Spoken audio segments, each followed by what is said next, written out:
欢迎电视机前的观众朋友走进天津卫视的大型情感节目《爱情保卫战》。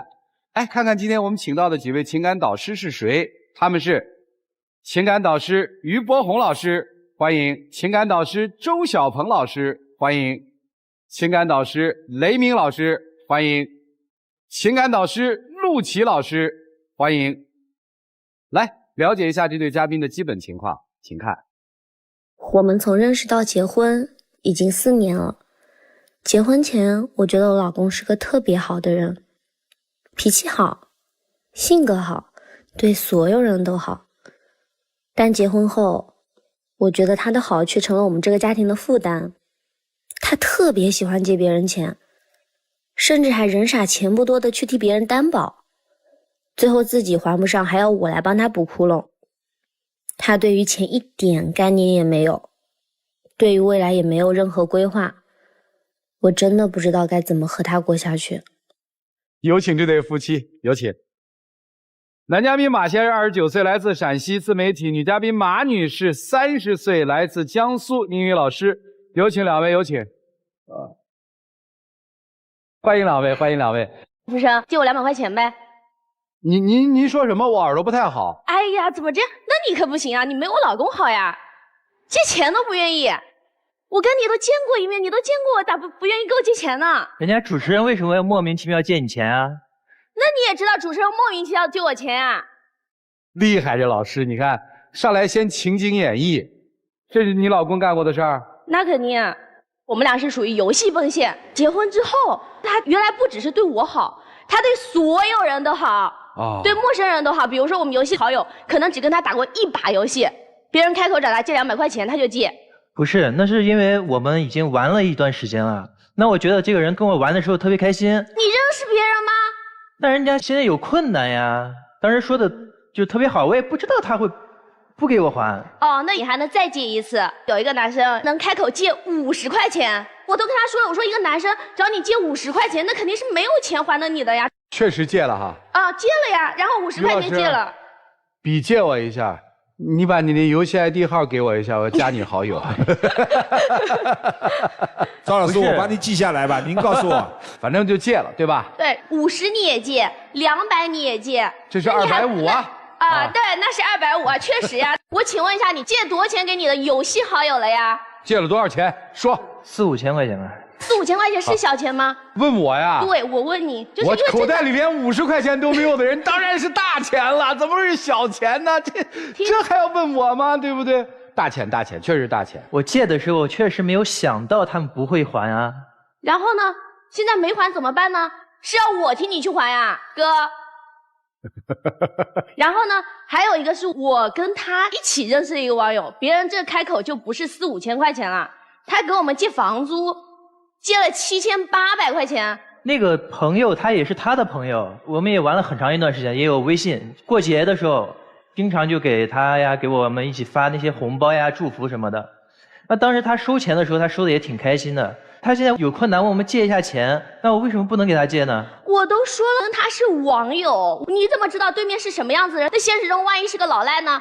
那你借这个钱就不要了吗？还有一点，他给我红包，我没给他发吗？我凭什么要借7800块钱给他呀？那别人现在有困难问你借的时候，那你要拉下来给人家说啊，我不给你借，还没还？还没还？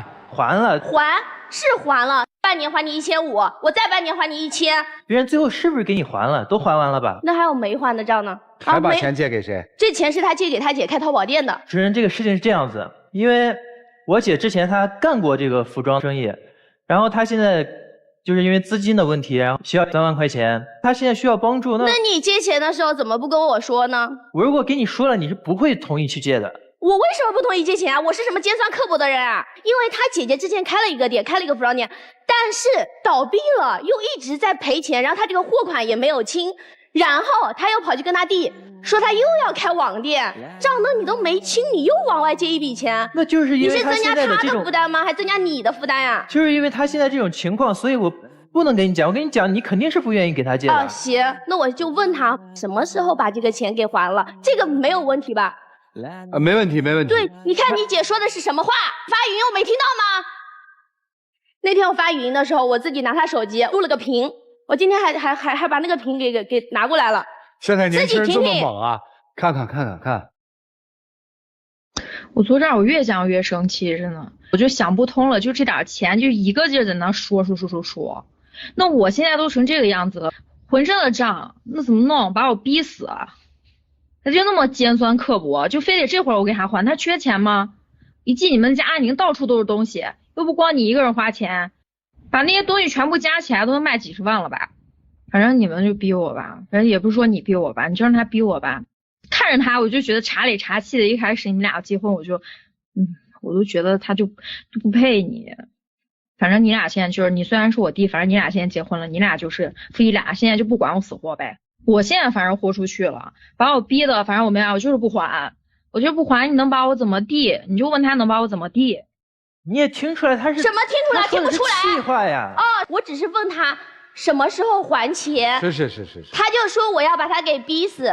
我做什么了？我借钱了，我还成了恶人了，是吧？你现在也知道他的情况，那你现在一直问他要，他也给不了你啊。那我就不该要。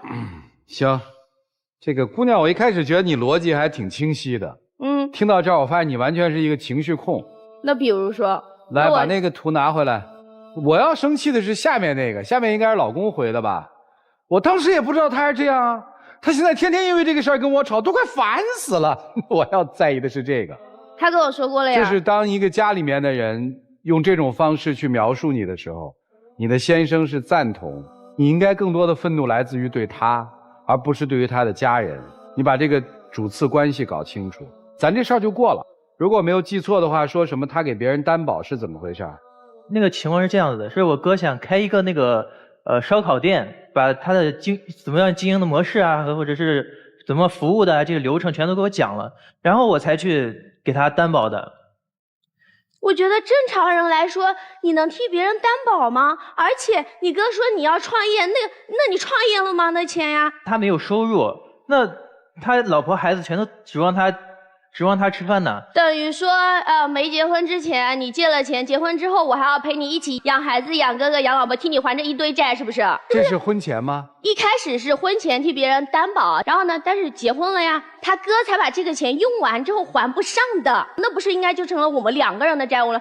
但是这个是他婚前一个人的事情，那现在变成我的事情了呀，所以我现在就觉得他一点金钱观念也没有，一点家庭责任感也没有。我没有金钱观念吗？他比我更没有金钱观念，他特别爱买衣服，你知道吗？就女生打扮自己不是很正常吗？难不成喜欢看我邋里邋遢的？女生爱买衣服我能理解，但是她看一次直播买50-60件衣服，一个月下来能买几百件衣服，主要是什么？主要是她的那些衣服买来她也不穿，吊牌都没有拆的放好几箱，还有一些衣服是穿不出去。我刚好出门的时候把这个衣服拿了一件，就是这样子的，大概就是这样子的衣服。主持人，你会允许你的老婆穿这种衣服出去吗？你这问题问得很奇怪，你得问说你媳妇儿会买这样的衣服吗？对，人是有审美的，你的审美是什么样，而他的审美是什么样的？挑媳妇儿我没有办法接受呀。而且就算你没法接受，你选人家干嘛呀？对，而且我说我这衣服怎么穿不出去了呀？而且他不说这个是衣服的话，我以为这个衣服是这样用的。围嘴。我吃饭的时候是这么用的。我这个解释一下，因为我平常除了自己当老师之外，我还会去拍照，那我是需要一些上镜的衣服，这有问题吗？我没说有问题啊，但是你刚才说了说你老婆有审美什么的，我说了我有上镜需求，我说了我要拍照，我用舞台表演的演员是有这个。是。对呀。我觉得很 OK 的。上镜也分怎么上镜。那不管上镜拍照呀。我们还比较了解上镜需求的事儿。那 live house 开业，那我穿棉袄去。没问题。主持人，我把那个我家里面的那个他的衣服的那个视频我也拿来了，欣赏一下。对，这里是他每次出门房间里面就会变成这个样子，衣柜里面的衣服已经塞不下去了。这里是另外一个房间，给他放了一整面墙的衣服。还有这里是厨房，没有办法做饭了，全是他的衣服。他如果再买衣服的话，我现在只能放到卫生间里面去。我说一句哈，我这衣服是可以变现的。你呢？你买的那些 PS4、PS5落在旁边都放灰啦。我男生我又不抽烟又不喝酒，那我玩一玩游戏怎么了？不能玩游戏吗？那你还往游戏里充钱嘞？那我朋友他们都充钱，那我不充钱他们带我玩吗？狐朋狗友一堆，你为什么要跟别人玩嘞？那我不是现在不玩了吗？然后呢？那你为什么又要买 PS4 买手柄呢？那我现在就玩单机游戏，那我肯定得买点设备啊。哦，然后呢，没玩几次放在那落灰了。那还不是因为当初主持人是这样子，当初我正在玩游戏，剧情里面可能有一个情侣的一个剧情，然后这个被他看到了，看到了之后就把我逮住，从早上骂到了晚上，现在搞得我现在游戏我都不想玩。那你为什么要玩带有情侣的这种角色的游戏呢？剧情里还有跟人家聊天啊、哄老婆的剧情啊。哥你不，你老婆在家跟男的，晚上正在聊呢，你回家一看到。我跟你说，主持人别生气，老婆就是在玩游戏。不是，这也是跟选择有关系的。就像我们也选择不到那样的老婆。我永远跟你讲选择权，你不要老是虚拟假设。我们讲选择，对吧？这样的你是不会选择的。那你不知道他拥有我是他的幸运。这个我肯定不知道了，幸不幸福他知道。而且他就花这些钱的时候，他也没有跟我商量过。刚才也说他借钱的时候压根都没跟我商量过，我不是他老婆。这不对，对，就是不对。你干啥事情都不跟我商量。是我不跟你商量吗？你有时间让我跟你商量吗？你抱着手机从早到晚一直在跟你的闺蜜聊天啊，甚至有时候还聊通宵。你怎么没？你想问的时候还不能问了，我还把你嘴堵住了。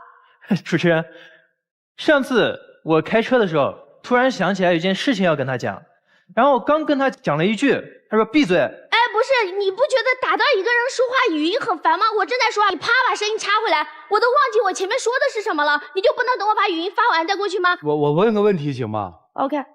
我的生活经历，因为我很少发语音啊，但是以我的这个生活阅历，我觉得如果有一个人坐在我的副驾上面，他在发语音，我在专注着开车。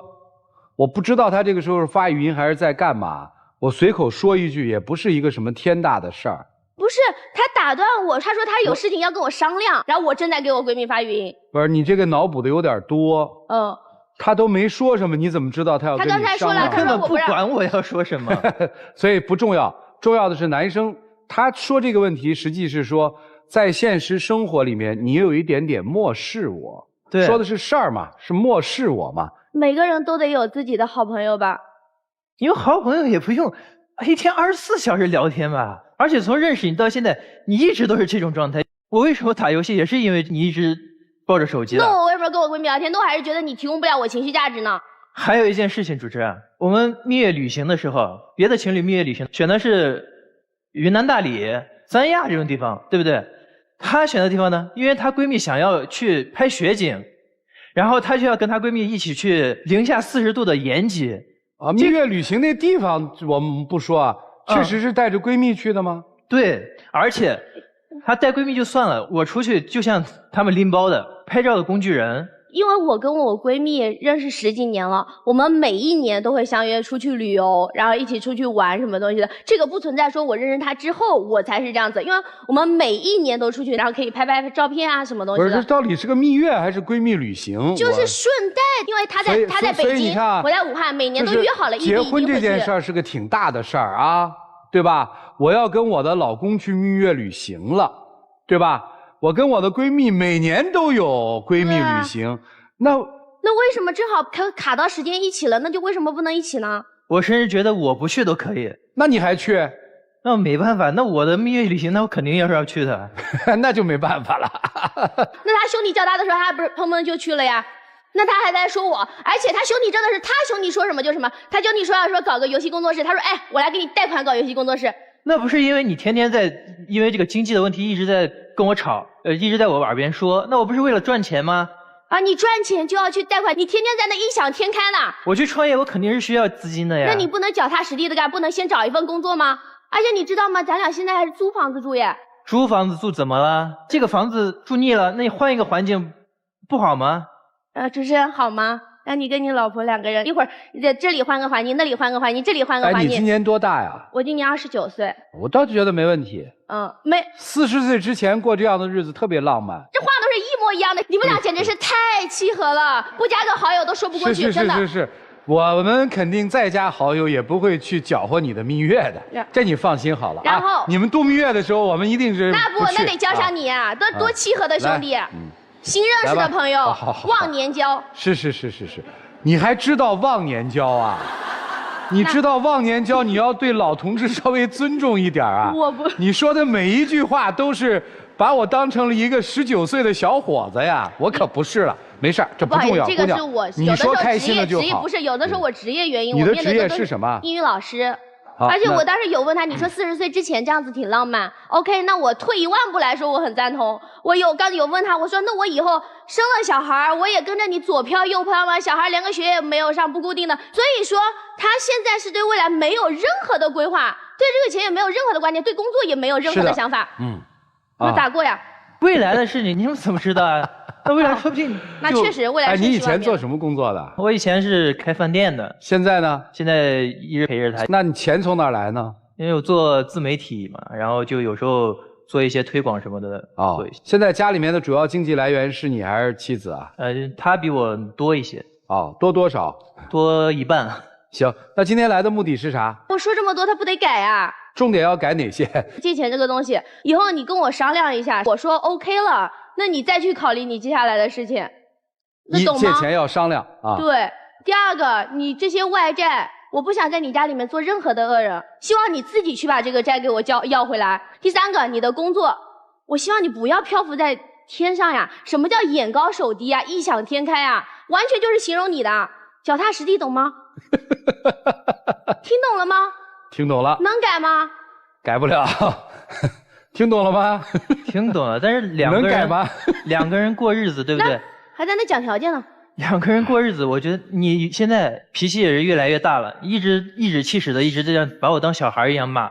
那我有时候想跟你去沟通，也不敢呀，对不对？太可爱了。而且你也没时间让我跟你沟通。行，不想听，别跟我在那讲条件。不是你，反正都这样了，你带他来我们这儿干嘛呀？那我就是让他改呀，那不得你们说吗？你们听吗？我说的话左耳听右耳冒，天天在他耳边说。我们是不对，他每次好行。今天我们算是您请来的帮手是吧？行。来，各位帮手啊，该你们上场了，让我们一起进入丘比特问卷。你们2个人都姓马。对。但是今天我感觉你们不像夫妻，更像彼此的差评师，一个是败家老公，一个败家老婆。你对外大手大脚，他对自己大手大脚，你们的日子还怎么过下去呢？帮助别人这当然是好事，但是需要有分寸感，量力而行。另外要看清楚是什么原因借钱，还有你有什么资格去担保，你是对家不管不顾了呀。我更多的感觉你是通过借别人钱，感觉自己被别人尊重，有一种满足感。当然您刚才差评你妻子的，1个月网购这么多衣服，你有1000条理由万条理由，在很多老百姓眼里这就是败家老婆。你不要以你的工作，大家都懂。我就不是需要他去付，我起码能负担得我自己的衣服，这个是 OK 的吧？我自己买衣服，自己拍照，自己拿衣服花钱。但是你们现在什么关系？夫妻啊。夫妻关系是不是你的工资也是他的共同财产？我想买100件就100件，你对这个家有责任吗？那我的工资在负担我的情况下，还有富裕的替他去还这是你们的事情，你愿意还是你愿意，你不愿意还完全可以把他踢出婚姻的，这是你的权利。对，法律保障您。对。所以你们2个人的问题，并不是说大手大脚的问题，所以就是他的问题，而是你们2个人对婚姻的态度，对自己未来幸福的态度，都一样。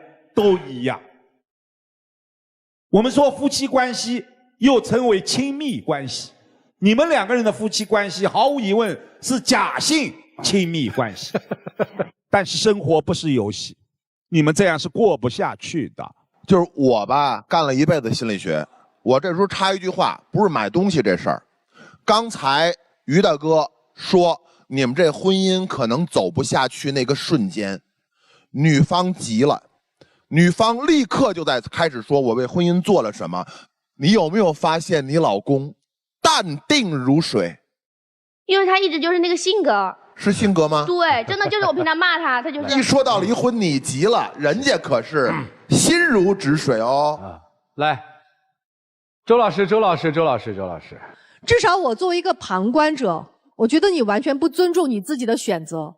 他的确做事情借钱没有原则，他好高骛远，但他是你选的呀，你结婚前就知道他是这个样子的。所以我说所以你现在在舞台上这么去骂他，你不觉得很丢你自己脸吗？因为这是你选的，就像你买了件漂亮衣服，你也不允许我们说它不漂亮一样。这个人也是你选的。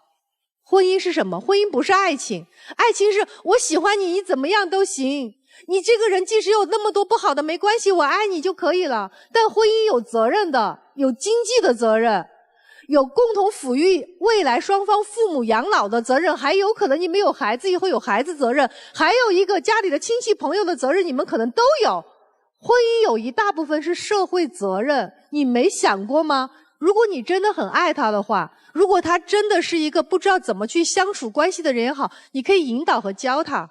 如果他真的是一个花钱无度，他不知道该怎么去给别人有钱的边际的人，你真的可以离婚。我不管其他的，我至少知道现在有一个点，如果你俩彼此都不互相尊重这段婚姻的话，不如早点离吧。因为你们不把婚姻当事情，你们把婚姻当儿戏。所以两位29岁、28岁，好好想想，接下来你们要怎么把这段婚姻经营下去。但是想的一个前提是，如何能够真正的尊重一下对方。我现在怀疑，有人不是嫁给爱情，有人是嫁给心眼儿了。你想跟他过日子吗？想啊，想啊。咱们说说过日子的具体内容。你妻子今年多大岁数？29。医学上的高龄产妇是几岁？35。6年之内，你妻子想要孩子，你知道吧？你妻子刚才说以后要孩子吧？以后没有房子怎么要孩子啊？你结婚了1年，你连他想要孩子你都不知道。他一直说是还剩几年？他今年29，医学上高龄产妇35，还剩几年？6年。你没琢磨过？这叫你想跟他过日子。基本常识你不知道，他多大岁数你不知道，你连跟他要不要孩子这事儿你没仔细规划过，这叫你想跟他过日子是吗？你想跟他过日子吗？那肯定是想的。你怎么想？口头上想，计划全不做，这叫你想跟他过日子。你想跟他过日子，你考虑过一个娃早教多少钱，幼儿园多少钱？他想不想跟你过日子，你自己心里琢磨啊。然后我就发现了，价值在哪儿？你姐拿了那么多钱，你指定没有啊，你都负债了。你现在负债多少钱？你告诉我。10来万吧。啊，你明知道自己在外头负债10来万，然后你还给这个借钱，给那个担保，这叫你想跟他过？你想跟他过日子吗？你跟所有人嫌他烦，你跟所有债主还钱用的是他的钱，你到底娶她为什么？有人是嫁给爱情了，还是嫁给心眼子了？你干嘛这么沉默啊？我觉得我们两个能不能过下去是由我们两个说了算，所以我比较淡定。孩子注意，知道什么叫吃定你了吗？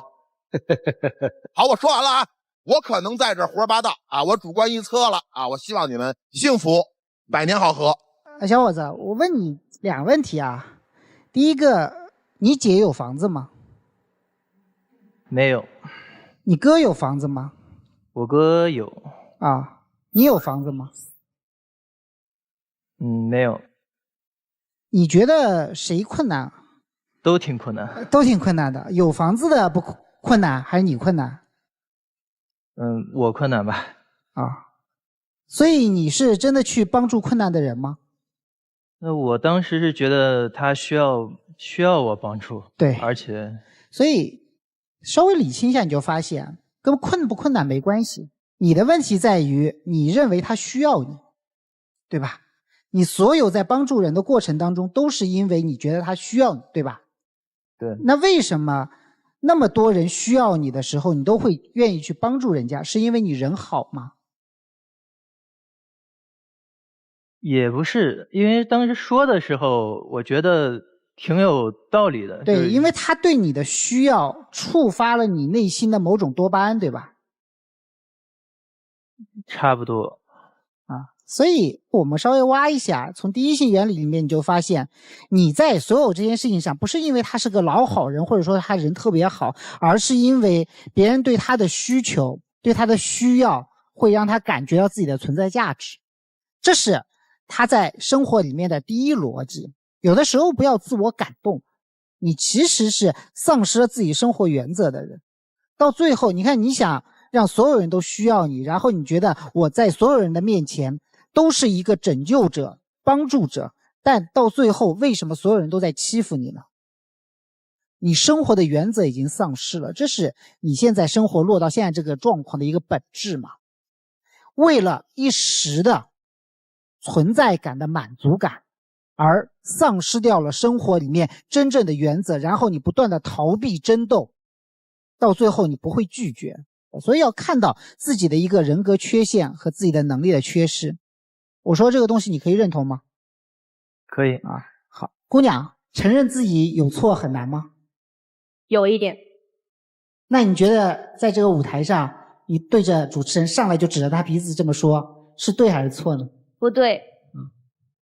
其实你的问题是什么？你的问题啊，你很缺爱，你对于情感关系是有依赖感的，你在人际关系上面是有强烈的紊乱的，然后你在情感关系上是有非常非常非常强烈的依赖，所以你是不可能离婚的。你对他的依赖感是很强很强的，他要有一天离开你就崩溃了。你们两个人事实上本质上来说就是全部都在人际关系上有强大的缺陷，所以反映到生活会变成这么一个状态。你在舞台上喋喋不休，你在那边好像是我情绪很稳定，不是的。所以在我看来，你们两个人组合正确的，因为你们互补了，所以你们两个人其实最应该做什么？你们两个人应该成为战友，你们应该去制定一个共同的目标。打比方说，刚刚雷老师说的特别好，6年内如果要生孩子的话，那我们要买房子，我们要生孩子，那我要存多少钱呢？比如说我在6年之内，我们两个人每年存10万块钱，我要存60万。有了这60万，我们可以生孩子了，说不定小房子可以买一个了。好，那么如果我们每年要存10万块钱，那是不是我的衣服就得少买？不用他来告诉你，你自己想。那对于你来说，是不是有些钱我必须要回来？如果要不回来，那我孩子以后没有房子住，也不需要他告诉你，你自己去想。这个时候你们两个人需要去改自己在人际关系模式里面的一些缺陷，你们人格缺陷。比如说你要去学会对抗那些曾经对你有需求的人，那些所谓的假的满足感。所以对于你们两个人来说，我觉得最简单的一个方式就是从此以后我们不要相互指责，我们去做战友。你看着我的问题，我看着你的问题，然后我们去制定一个计划和方向，然后再好好的走下去。就这样。好，谢谢陆琪老师。有观众朋友需要让陆琪老师帮助指点迷津的，可以关注陆琪老师的微信公众号，注明我们是爱宝的老粉，陆琪老师会给一份新手礼的。我注意到了，这个婚啊，即使是个深渊，这姑娘不会爬出来。当你们在肯定的说这段婚姻要怎么样的时候，这姑娘的下意识动作，眼泪、点头，这是她下意识的。但凡你们要说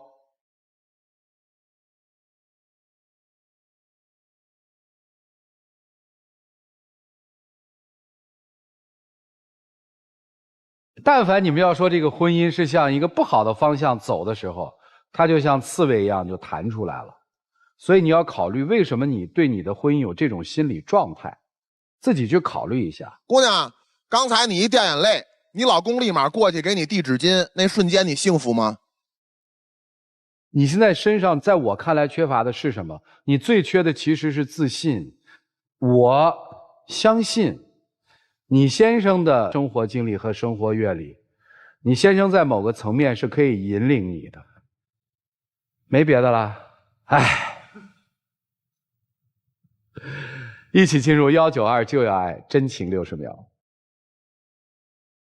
认识你这么久了，这段时间我确实也是对我很好，也很照顾我。就是我也是说了，希望你能改。就是你的钱甚至是可以替你还，但是你以后不要再这样做主。但凡什么事的时候，考虑一下我，考虑一下家庭。你这样子我们俩才能过得长久呀。我是说只一味的帮你。我也是想要我们之间沟通多一些，不希望你天天看着手机，这样我们也没有办法沟通。我们两个人在一起，我肯定发生的这些事情，也是我不想的。然后，希望我们两个就多一些沟通。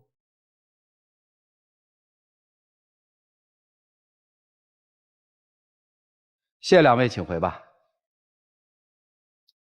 电视机前的观众朋友，我们栏目的唯一官方报名热线是0223606301，有情感困惑的观众可以来电报名，不收取任何的费用，小心被骗。来吧，看看他们自己作何选择，请开门。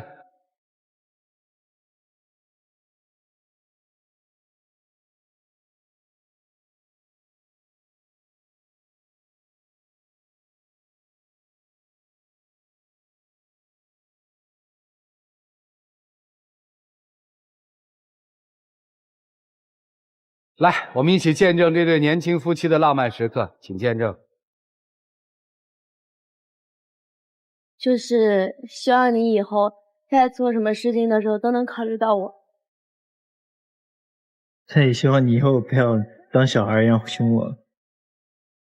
那你能干嘛？你还爱不爱我？肯定爱你。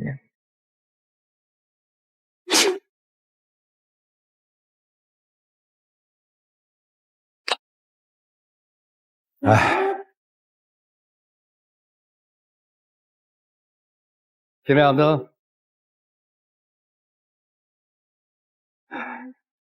谢谢两位啊，请回。祝你们幸福啊！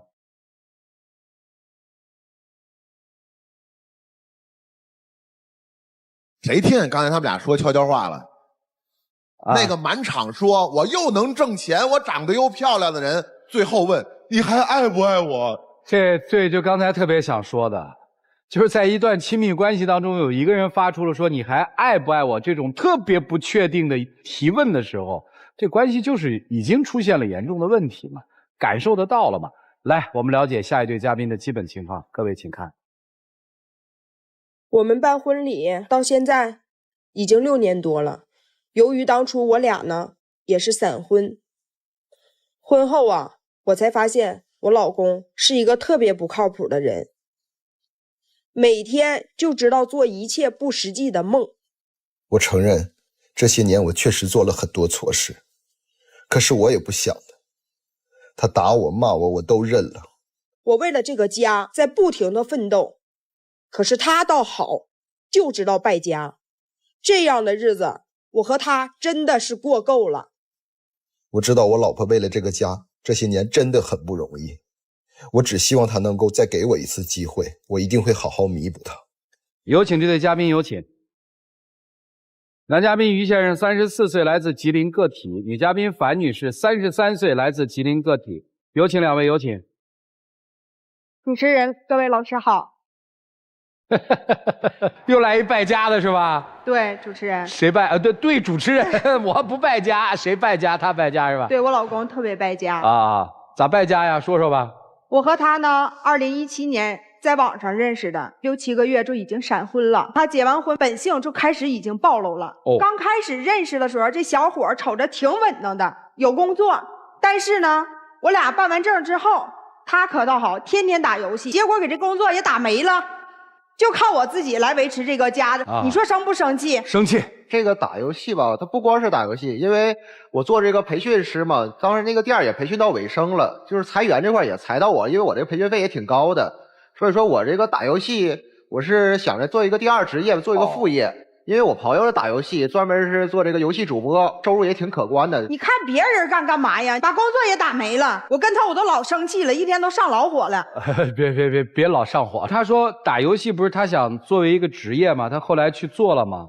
他没有做，把我们家有一个房子的钱30多万都打没了，结果这事儿他也没干成。打什么游戏要打30多万啊？他说今儿买皮肤，明儿买这买那的，我这想不明白，你买貂了还是买啥了？能买出去30多万？其实当时我玩这个游戏吧，也是为了挣钱去的，因为你装备不行，也没人看你。开始投入是挺少的，后来这眼瞅要这个直播投流了嘛，我就投了一段时间，所以说一下就花了30多万。完了后期啊。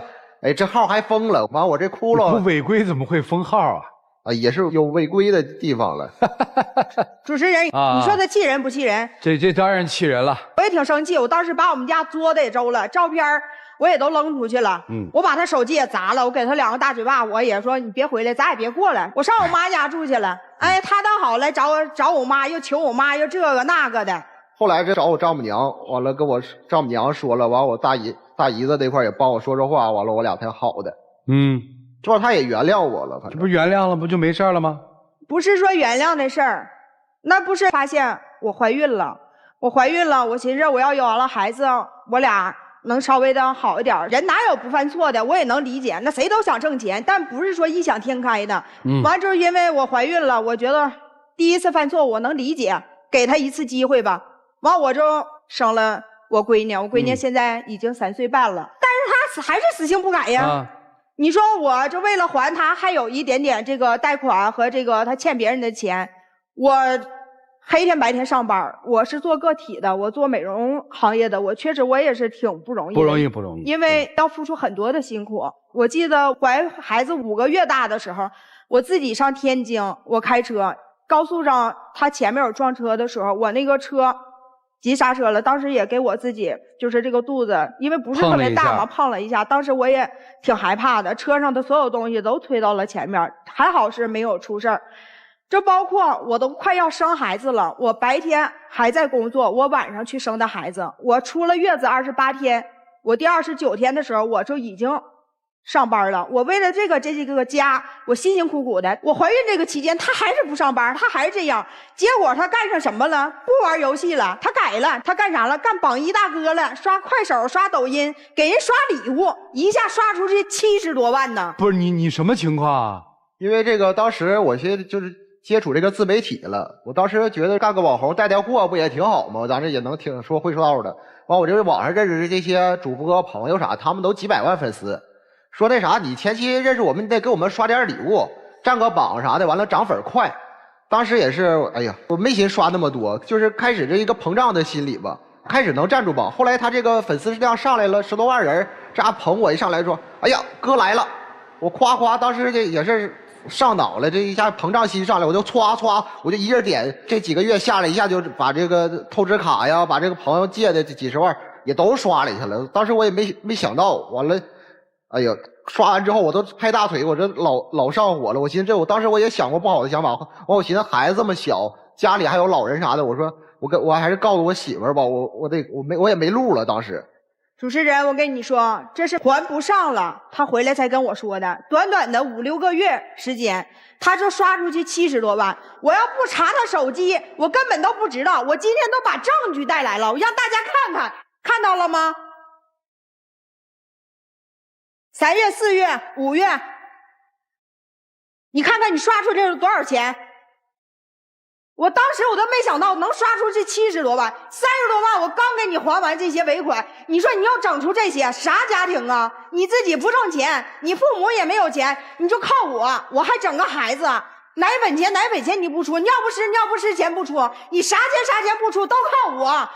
你为什么要听别人的呢？你自己有手艺有本事，为什么不能脚踏实地的像我一样去挣钱？他现在在干嘛？他现在我又通过我朋友给他找了一份工作。做啥？也是做养生培训这一块。咋样？收敛没有？你说他收敛了吧？他不玩这个了，干别的了。他现在又开始买彩票，买了好几年。你把你的彩票拿出来，让主持人的各位老师看看。我这还中5块钱呢。你花多少钱买的？你天天买，你有那钱干点什么不好啊？不是，对你花了多少钱中了5块？这个是花了8块钱。那不是还差3块钱呢？不是这个，我之前我也中过大的，我做梦，我梦一个号，完了我买下还中3000块钱呢。主持人，你看到了吗？他总是异想天开，总想靠着不劳而获去挣钱。我咋想的？我寻思这个因为他现在也挺累的，上班啥的，为家庭也付出不少。我觉得买个彩票，万一我一下中了之后，我能给他减轻点负担的。我本身咱也犯错了，犯2个大错误，也不是小错误。说我这块我也为家庭有些你好好干活不就行了吗？哎呦，真是我。你都说他好好干活，后来在前年的时候，他父母到我这边了，父母没有工作，完了也没有房子，到我这边，我觉得跟我住有点不太方便，我又首付给他买了一个房子，让他就是给父母能还一点贷款嘛。我寻思你不往家交，我也不指你了。这可倒好，这大哥，你猜他怎么的？贷款还不上，还让我还；首付我拿的钱，贷款你还让我拿钱，你怎么总让我拿钱呢？家里开销不用你，你说你这也不是钱呢？我拿钱，那也我拿钱。不是，你说这2年这个也不景气，我挣的工资都是有数的，我也没乱花钱。你有啥数啊？你有数？每次就是我花的，我看我的主持人我都不敢跟你，我就每次我花1块2块，花小东西，我钱我都记账，给他看吧，他还不相信。生活中点点滴滴，像咱们柴米油盐酱醋茶，你不过日子不知道这些贵呀。有账本，这些账本我都带过来了。看账本，看账本。哎呦，主任，你看到了吗？10块、20、30他都记。你看早餐16，电池他都记。你看早餐26，你看买菜16他都记，哪有啥大钱的地儿啊？买个花露水，买个面皮10块钱他都记。别看这个小，这加起来1个月也大几千。你说我1个月开这工资开1万块钱，完了我这还贷款1半。那你怎么花你也花不上那个啥呀？1个月5000块钱零花，你说你还不够吗？家里的人情礼往开销都是我，你说大钱哪有你花的？完了你还总让我来填补你。我跟你啊，我这3观呢，我现在真是达不到。主持人他太那什么了。行吧，他对家里人应该还都挺好，对不对？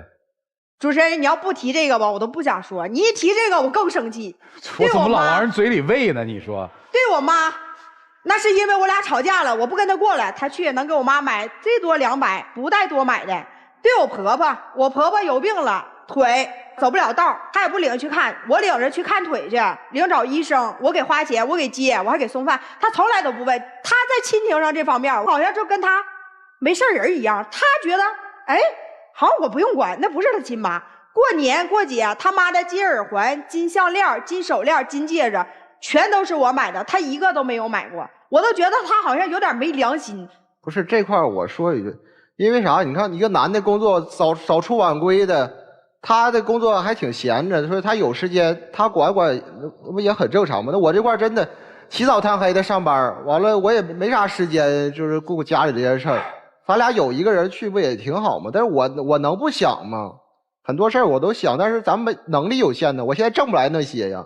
主持人，你也能听得出来，我在这个家里，我工作一直是很忙，包括你看我生完孩子，我都是一直在外面这么工作，有的时候我甚至我30多个小时我睡不了这个觉，我要上外地上太原，我从凌晨2点开车到那儿一直工作，工作完了我5点多开车再返回我们当地老家，我35、6个小时我不睡觉，我不比他忙吗？我要管老人，我要管孩子，你挣不了多少钱，你这点事儿你还有借口。就有一次他出去跟人玩了，他姥去世了他都不去参加，我那么去说他都不去参加。事儿听明白了，离了吧。我觉得我也不能跟他过了。主持人，你不能这么说呀。确实这日子过得比较别扭嘛。他是属于特别有意思，先极端的挥霍，然后他对他身边的人是没有感激的。所以我就问你就他哪儿吸引你就让你这么坚持啊？我就觉得我要离婚了，孩子也挺可怜的。他爸他妈，你说也没有工作，也没有什么的。我俩真离婚了，他妈他爸咋办呢？和孩子？孩子你带着呀。我是能带着，但是你说老人，我俩一离婚了，他什么都没有，父母上哪儿去住去？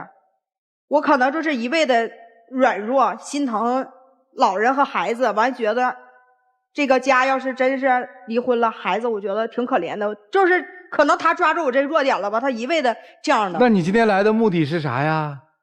他总说能改，但是确实是不犯之前的错误了，但是他又出现新毛病了，就永远没长大吗？是吧？我也在一直陪着他慢慢的长大。哎，这比妈还妈。哎，行了，你们听听老师们怎么说吧，让我们一起进入丘比特问卷。女人最大的悲哀是遇上了一个没有上进心的丈夫，但很显然，作为妻子，你很享受这样的悲哀。您看，一个男人打游戏能够把工作打没了，在那个时候是很适合散伙，你为什么不散伙？走进婚姻，哪一个丈夫敢刷榜一大哥刷70多万？虽然你有钱，但是这不是钱的问题。您看他每天寄希望于什么？空想。对呀，一个人的付出是维系不了婚姻的。你够强势了吗？但是改变得了他吗？您现在是不是力不从心，感觉您一切的改变都失败了？对。其实您也要反思自己。是。他这样的状况，恕我直言是被您纵容出来的。对。如果真的您想拯救这段婚姻，今天就和他离婚，看他表现。如果说离婚以后，让他成为一种倒逼，自己振作起来了，努力了，负责任了，可以复婚。如果1、2年还不行，赶快再去找一个真爱，会对孩子好的。他的父母，他会去负责任的。你觉得他很傻？我觉得他不是傻，他一点都不傻。我就说一个小细节，我自己也在网上去刷过，给别人要送礼物，因为有朋友直播的时候要刷一下。刷礼物的时候是要充值的，我一充值，他要问你充10块、充20、充100、充多少？大额的至少是几百以上，上千。我一充值，因为那是钱啊，所以我一充一想，哎呀，这么多钱啊，那我少刷点呗。难怪我直播你都没给我刷过礼物呢。好贵啊！我告诉你，我给他们2个刷过，我不超过50块钱。对啊，我就充个10块，就是在我看来啊，10块钱刷个礼物。我想的是，那我还不如请朋友吃个饭，那可能更实惠一点，那是朋友。所以我心里也很难受，因为70万和30万总共100万啊！你每次充值进去，你难道没点数吗？你说，哎呀，我不知道啊，一句话好轻飘飘就把这个东西遮掩了。你充钱的时候你没个数吗？那充1万、充10万，你不知道吗？你不要跟我说你不知道。你在充值那一刻，你心里一点家人都没有，你想的全是我怎么能开心，我怎么能够变得更多，我怎么能够更爽。所以你心里完全没有别人。一个心里没有别人的人，一个这么自私的人，我真的想问你跟他在一起干嘛？所以这个婚姻还要不要？我觉得你说了算吧，因为你来定。但是这个男人能改吗？说实话，从今天上节目到现在，我没有看过丝毫他能改的迹象。如果你真的觉得我今天想当一个严母的话，该分就分，该离就离，该不给他任何经济的后盾支援就不给他支援。你如果做不到，最后受苦就只能是你还有孩子。就是一直不慌，满脸的顺从。为什么你不慌？因为你知道离不了。你知道我只要满脸的顺从痛苦，乖乖的，离不了。你们这些劝人离婚的人特别没劲，为什么呢？不要剥夺别人生活的快感，人家要的是什么快感？要的是我用特别幽怨的状态跟所有人说我多不容易，我多努力，我的生活虽然苦，但是看我去太原谈生意，我去天津谈生意，我自己去，我是多么的强大。这个时候我需要一个反衬的道具，这个道具最好只挣扎不还手，他的挣扎让我有快感，他的还手就不安全啊。于是他只挣扎不还手，这个道具最好离不开我，最好好乖，最好被我捏着小把柄。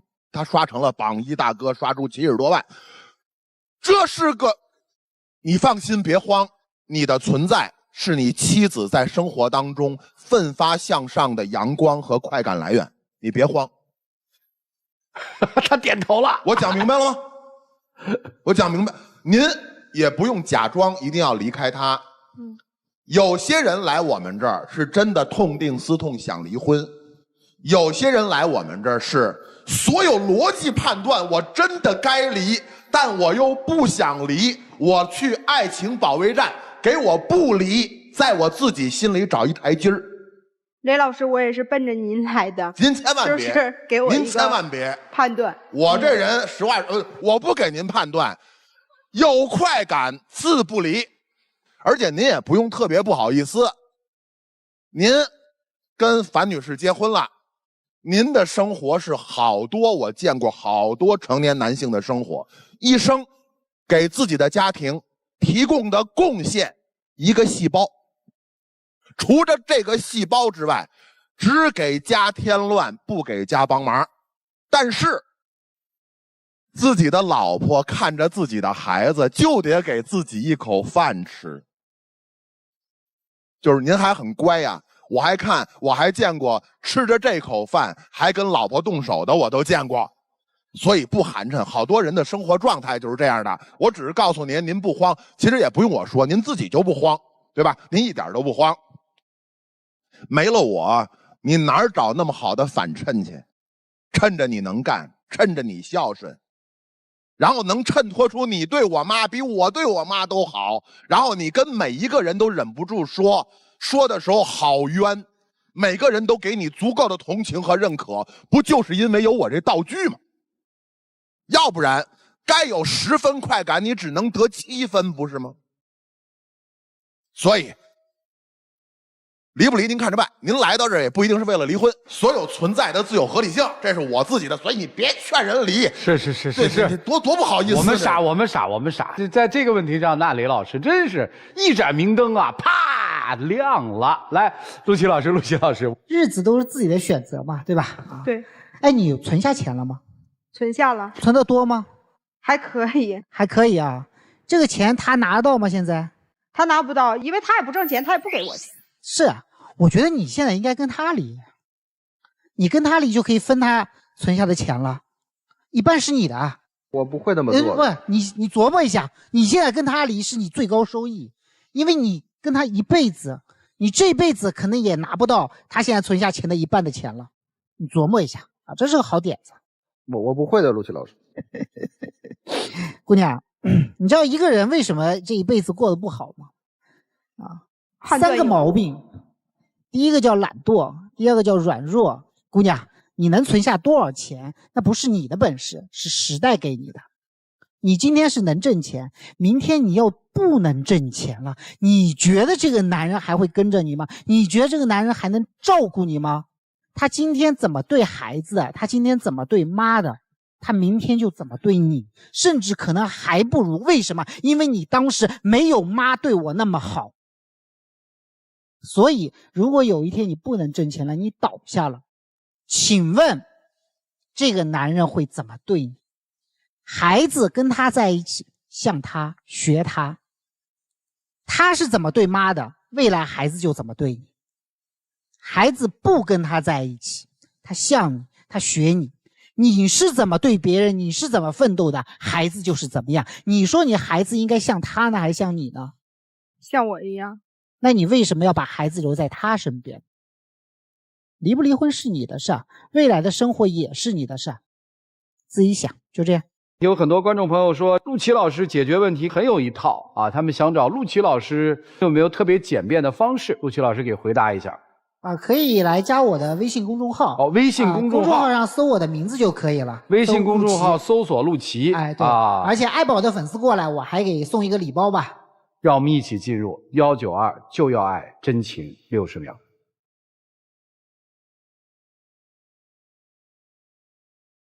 老公，我还是希望你能得到改变。过了这么多年，我也现在认识到我对你的这种爱和惯纵是一种错误的。一个男人应该承担起一片天、一个家和一份责任，我不能再这样的去惯纵你、纵容你了。老婆，对不起，这些年我做了很多的错事，我为这个家，为你，为孩子，真的没做出太多大的贡献。但是我今天向你保证，你再给我最后一次机会，我一定会改，把以前的我全部抛去，以后站在你面前的是一个新的老公，是一个积极向上，是一个真正的男人。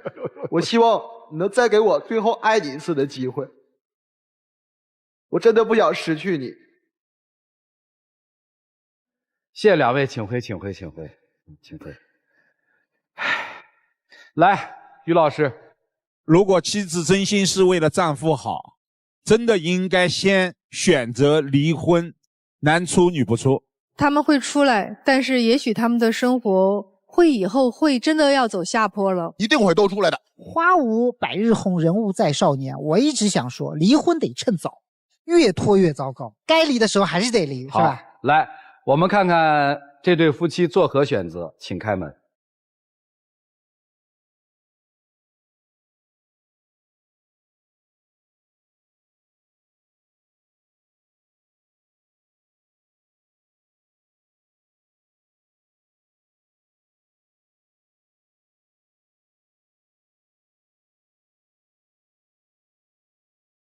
好吧，一起来见证属于他们的浪漫时刻，请见证。对不起，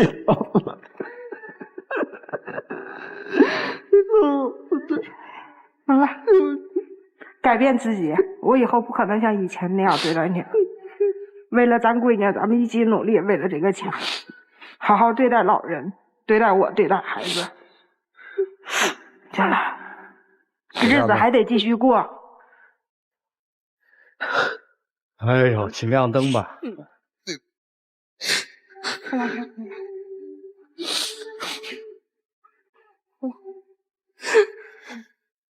一定要发自内心的去改变自己，男人就得顶起一片天，不能总让女人在前面冲。知道了，老婆。那么多的钱和事情。行，谢谢两位，回家训子吧。谢谢，请回。谢谢各位老师。请回，谢谢主持人。谢谢。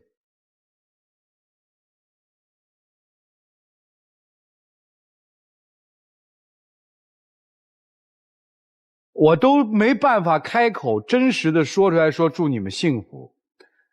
虽然我知道他们这个状态，可能身处其中的人内心有一部分东西是满足的，但是我知道，其实对于家里面那个小姑娘来说，并不幸福，因为这样的一个生活状态，她所见到的是畸形而扭曲的。同时，也谢谢电视机前观众朋友的收看和陪伴，我们下期节目再见，谢谢大家。